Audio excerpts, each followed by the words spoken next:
What is the difference between a physiatrist and a chiropractor, and who should you see for your lower back pain? So in Puerto Rico, we use the term physiatra, which is a physical medicine and rehabilitation specialist. So chiropractors and physiatrists, we both specialize in musculoskeletal conditions. Now, if you saw my previous video about physical therapists and chiropractors, then you would know that there are actually a lot of things in common. However, a physiatrist and chiropractors are completely different in the way that we approach treatment. So if you see a physiatrist for your lower back pain, because they are medical doctors, they're going to prescribe you medicine or an injection. So you might be getting a muscle relaxer, a pain reliever, maybe an anti-inflammatory. Injections involved, they might do a steroid to help reduce inflammation, or they might do a trigger point injection, which is just literally for the pain. Physiatrists might also prescribe you actual therapy. So they will give you that prescription for the physical therapist.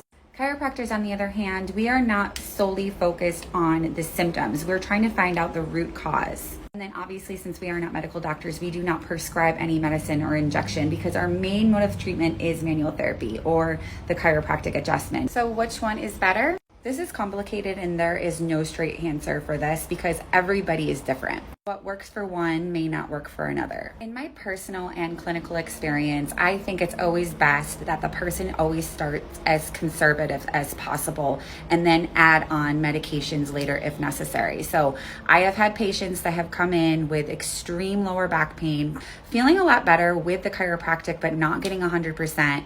And I've honestly told them, maybe you need to see a physiatrist for that pain management. Or I might recommend a patient to see a physiatrist for some anti-inflammatory medication because it will help them recover quicker. But it doesn't have to be a fight between the two different specialists. We can certainly work together. A patient can have medical treatment and chiropractic at the same time. Because chiropractic is still considered alternative, people often wait to the last minute and try us last. So they've tried everything else, maybe even had surgery before they came to us. And at that point, it's much more difficult to treat.